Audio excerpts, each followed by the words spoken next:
Hai,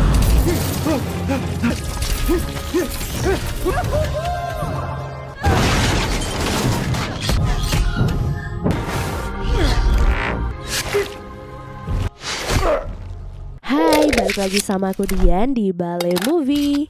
Di video kali ini kita akan membahas alur cerita film Alienoid Part 2 Return to the Future yang baru saja dirilis tahun ini. Film Alienoid Part pertamanya dirilis pada tahun 2022 silam dan sudah pernah Mimin bahas di video sebelumnya ya guys. Jadi pastikan tonton dulu alur cerita film pertamanya baru lanjut ke part yang kedua. Sebelum kita ke alur ceritanya, Mimin mau ingetin dulu ya guys kalau konten ini berisi full spoiler. Jangan lupa untuk like, komen, subscribe, dan nyalakan loncengnya ya. Tanpa berlama-lama lagi, yuk langsung aja kita ke alur ceritanya. Sedikit spoiler dari film part pertamanya, Guard, Thunder, dan Ian kabur ke masa lalu demi menyelamatkan dunia. Mereka kemudian dikejar oleh 3 manusia yang telah dikuasai oleh Paro karena mereka mengincar pedang ilahi yang dibawa oleh Guard dan yang lainnya. Salah satu dari ketiga manusia itu telah dikuasai oleh alien Paro terkuat yang disebut dengan nama Controller. Mereka berencana menggunakan pedang ilahi untuk memecahkan Haba, sekumpulan gas alien yang mampu membunuh manusia dalam sekejap. Sehingga nantinya bumi bisa dijadikan tempat tinggal bagi bangsa Paro. Apakah Guard, Thunder, dan Ian berhasil melindungi pedang ilahi dan menyelamatkan dunia? Yuk simak alur ceritanya sampai selesai. Beberapa waktu kemudian, Jang terus memburu Ian yang kini memiliki pedang ilahi. Setelah berjalan kaki selama 2 hari, Ian menyamar dan bertemu dengan Gedong. Dari Gedong, Ian mendapatkan beberapa informasi termasuk keberadaan Thunder yang sudah lama ia cari. Tak lama kemudian, 2 orang penyihir datang untuk menangkap Ian. Dengan kemampuan bela dirinya, Ian mampu dengan mudah mengatasi kedua orang tersebut. Gerakan-gerakannya pun cukup lihai, entah dari mana Ian mempelajarinya. Di sisi lain, Muruk serta kedua penyihir Sol dan Wun mulai menggali informasi tentang Jang dari seorang wanita tua yang bisu. Wanita itu menuliskan tentang kedatangan Jang serta beberapa orang lainnya 10 tahun lalu di Gunung Hwangneng. Saat ditemukan, Jang langsung memberontak dan menyerang seorang pria bertopeng bernama Nengpa hingga membuatnya buta. Dari wanita itu pula kita mengetahui bahwa Jang membutuhkan pedang ilahi untuk membangkitkan sang controller dengan cara menusukkannya pada manusia yang telah dikuasai oleh si controller. Nah, kedua penyihir tentu saja tak menginginkan hal itu terjadi. Jadi mereka pun berniat membunuh Muruk karena berpikir controller itu berada di dalam tubuhnya. Saat akan ditangkap, Muruk sempat tidak bisa mengontrol tubuhnya sendiri untuk beberapa saat. Namun setelah itu, kedua penyihir menggunakan kekuatannya dan berhasil menangkap Muruk. Di waktu yang sama, kedua siluman kucing bawahan Muruk membantu Ian bersembunyi dari para pemburu. Mereka memang diperintahkan oleh Muruk untuk mengikuti dan melindungi Ian karena percaya bahwa Ian sekarang adalah istri Muruk. Setelah ditangkap, kedua penyihir nyatanya tidak tega membunuh Muruk. Mereka pun memutuskan untuk minum-minum terlebih dahulu karena lebih mudah membunuh Muruk saat dalam keadaan mabuk. Kendati demikian, saat keduanya sudah mabuk, Muruk malah sadar dan berhasil membebaskan diri. Pada malam harinya, Ian kembali diburu oleh Jang dan para pasukannya. Selain mereka, di sana juga ada Nengpa yang juga menginginkan pedang ilahi. Ia berencana menggunakan pedang ilahi untuk menyembuhkan kebutaannya dan balas dendam kepada Jang. Meskipun tak bisa melihat, namun Nengpa adalah seorang ahli pedang yang mampu membunuh musuhnya hanya dari pendengarannya yang tajam. Nengpa kemudian menyerang Ian dan merasakan pedang ilahi berada di tangannya.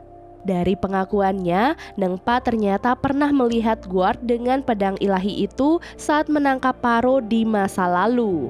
Beruntung sebelum hal buruk terjadi, Muruk datang dan menyelamatkan Ian. Mereka memanfaatkan selimut dari penyihir yang mampu membuat tubuh mereka tidak terlihat. Berkat selimut itu dan sedikit bantuan dari kedua siluman kucing, mereka pun akhirnya berhasil selamat. Scene lalu beralih ke masa depan, tepatnya di tahun 2022. Saat itu kita pun diperlihatkan pada seorang wanita bernama Gein yang merupakan salah satu keturunan Nengpa. Sedikit informasi, Gein ini adalah bibi dari sahabat Yian di masa depan yang bernama Minson. 2 hari sebelum pecahnya Haba, Gein menangkap seorang pencuri bernama Samsik. Secara kebetulan, Samsik menjadi salah satu orang yang dikuasai oleh Paro saat hari kejadian. Gein yang bertugas menjadi polisi kemudian mencari Samsik yang kabur dan tak sengaja mendengar percakapan Guard dan Thunder di parkiran rumah sakit.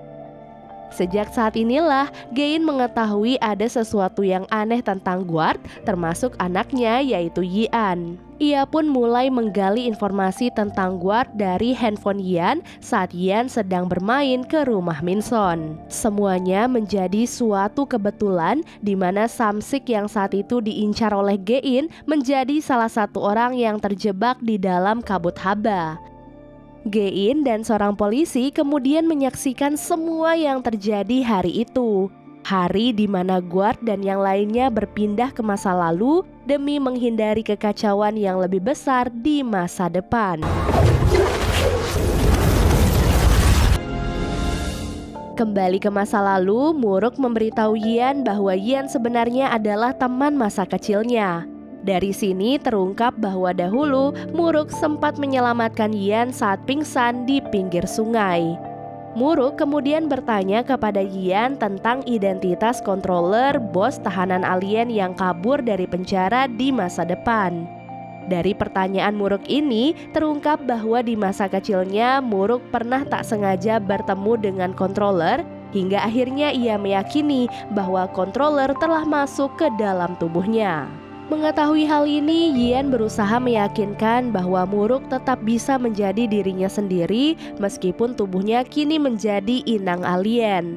Setelah mengetahui Muruk adalah teman masa kecilnya, Yian akhirnya batal membunuh Muruk dan meninggalkannya demi kebaikan mereka. Keesokan harinya, Muruk kembali menemui Yian untuk memberitahu lokasi Thunder yang selama ini ia cari.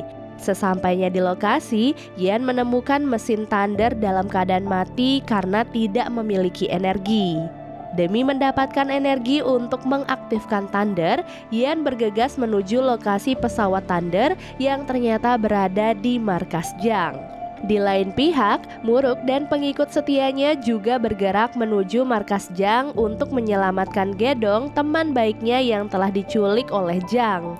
Setibanya di lokasi, Muruk mendapati bahwa Gedong telah dibunuh oleh Jang karena tak bisa memberitahu lokasi pedang ilahi. Tak lama berselang, kita pun diperlihatkan bahwa di dalam markas Jang ternyata ada alien yang menjadi bawahan controller. Begitu alien ini menampakkan dirinya, ia menghadapi perlawanan Muruk, Yian, dan juga Nengpa. Di tengah pertarungan sengit ini, alien berhasil merebut pedang ilahi dari tangan Yian. Selanjutnya, alien ini pun berhasil melumpuhkan Nengpa, Muruk, dan pengikut setianya. Di sisi lain, Jang masih hidup karena ternyata tubuhnya sudah dikuasai oleh alien. Tak lama berselang, Yian berhasil mencuri kesempatan untuk menyayat tangannya dengan pedang ilahi demi mendapatkan ingatan masa lalunya yang berhubungan dengan Muruk. Nah, dari ingatan masa lalu Yian, terungkap bahwa tubuh Muruk kecil sebenarnya tak dimasuki oleh si controller. Karena nyatanya, saat tubuh Muruk akan diambil alih oleh controller, Guard tiba-tiba muncul dan berhasil mengusir controller dengan serangannya. Muruk kemudian menemui Guard untuk menanyakan identitasnya, namun karena saat itu Guard sedang sekarat, ia tak mampu berkomunikasi dengan baik. Alhasil, Guard pun mentransfer sisa energi terakhirnya ke dalam tubuh Muruk agar kelak Yian bisa mengetahui rahasia masa lalu ini. Ingatan masa lalu Yian juga menguak asal-usul dua pengikut setia Muruk, yaitu para siluman kucing. Ternyata mereka berdua diciptakan oleh Thunder dengan cara mereplika wujud manusia dan kucing. Thunder pun melakukan hal ini setelah ia baru saja tiba di masa lalu bersama dengan Guard. Di akhir ingatan masa lalu ini, terungkap bahwa di masa kecilnya, tubuh Yianlah yang telah dimasuki oleh controller saat ia baru saja tiba di masa lalu. Dan celakanya, controller itu masih ada di dalam tubuh Yian sampai saat ini. Begitu mengetahui kenyataan pahit ini, Yian langsung berusaha membunuh dirinya sendiri agar si controller juga ikut mati. Demi bertahan hidup, controller akhirnya meningkatkan kekuatannya hingga ia berhasil mengambil alih kesadaran Yian. Dengan menggunakan tubuh Yian, controller akhirnya pergi ke masa depan bersama Zhang untuk merebut pedang ilahi yang kini dibawa oleh duo penyihir. Setelah tiba di masa depan, controller menggunakan kekuatannya untuk membangkitkan tahanan alien bawahannya yang terkurung di dalam tubuh manusia. Pembangkitan ini pun berhasil karena saat itu para manusia yang menjadi inang tahanan alien telah mati akibat terpapar gas haba. Kini controller mengetahui bahwa di masa ini gas haba akan meledak dalam waktu 47 menit. Mengingat ledakan gas haba bisa dicegah dengan kekuatan pedang ilahi, controller pun bergegas mencari pedang ilahi dan berniat mengamankannya agar ledakan gas haba tak bisa dicegah. Nah, kalau kalian masih ingat, di awal cerita gas haba dimanfaatkan oleh controller untuk memusnahkan umat manusia, sehingga alien pemimpin controller bisa menguasai bumi. Beberapa menit kemudian, Thunder akhirnya bisa kembali aktif berkat paparan energi pesawat miliknya yang tak jauh dari sana. Usai memulihkan luka Muruk, Thunder memberikan armor bersenjata canggih kepada Muruk untuk melawan si controller yang kini masih menguasai tubuh Yian. Dengan kekuatannya, Thunder akhirnya menciptakan portal untuk kembali ke masa depan bersama dengan Muruk. 안 구할 텐가? 나 찾아.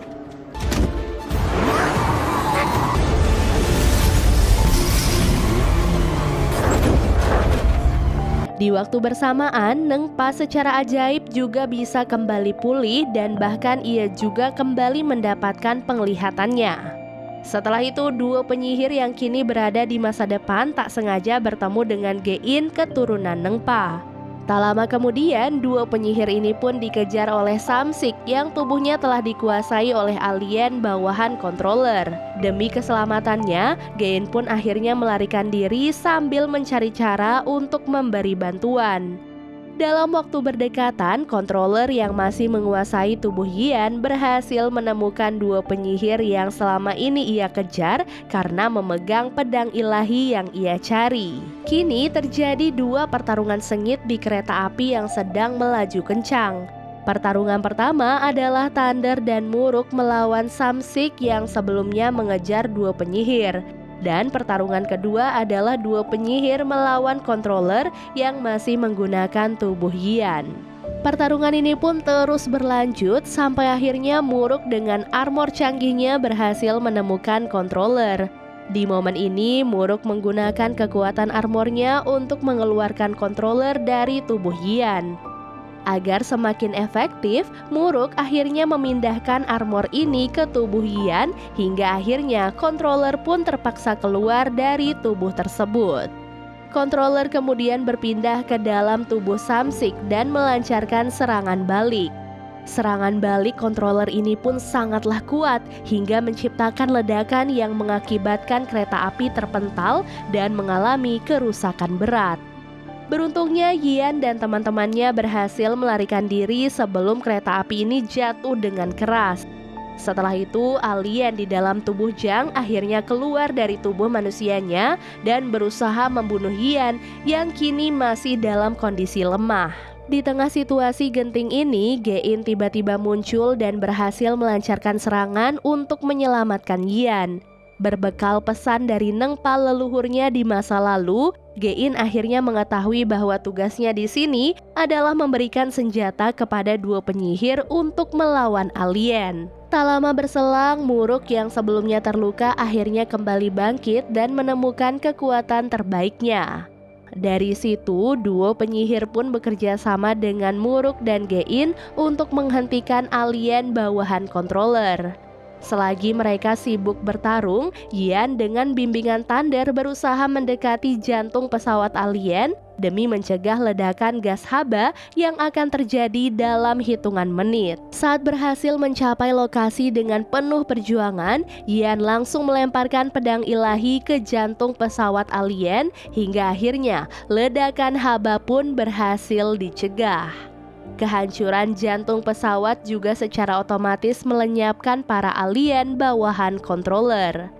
Tak lama setelahnya, controller masih bisa hidup dan menggunakan sisa kekuatan terakhirnya untuk mengambil alih tubuh Minson. Mengetahui hal ini, Yian dan Muruk langsung berusaha menggagalkan aksi si controller. Usai berhasil menyelamatkan temannya, Yian menggunakan kekuatan armornya untuk menyegel controller di dalam sebuah objek khusus. Namun kemudian objek khusus ini pun tiba-tiba mengalami keretakan, sehingga artinya controller masih mampu memberontak dan berusaha keluar dari objek tersebut. Melihat kejadian ini, Thunder akhirnya menyadari bahwa ia harus menggunakan program penghancuran dirinya agar bisa memusnahkan controller bersama dengan dirinya. Lantas, sebelum menghancurkan dirinya bersama controller di ruang angkasa, Thunder sempat menyampaikan pesan terakhirnya yang mengharukan kepada Yian. Selain itu, Thunder juga berterima kasih kepada Muruk karena sudah bersikap baik kepadanya saat ia hidup menjadi dua siluman kucing yang setia mengikutinya. Setelah Thunder ke ruang angkasa untuk menghancurkan dirinya bersama controller, Muruk dengan berat hati meninggalkan Yian dan kembali ke garis waktu asalnya melalui sebuah portal waktu. Duo penyihir yang selama ini menjadi guru Muruk pun juga melakukan hal yang serupa. Lantas ketika sudah kembali ke kehidupan aslinya, Muruk menemukan portal waktu yang masih terkoneksi dengan portal yang ada di masa depan.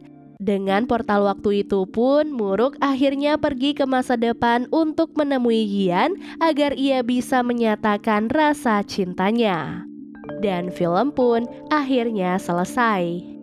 Jadi itu dia guys keseluruhan alur cerita Alienoid Part 2 Return to the Future. Semoga teman-teman mengerti dengan alur cerita kali ini dan sampai jumpa di alur cerita berikutnya. Bye guys!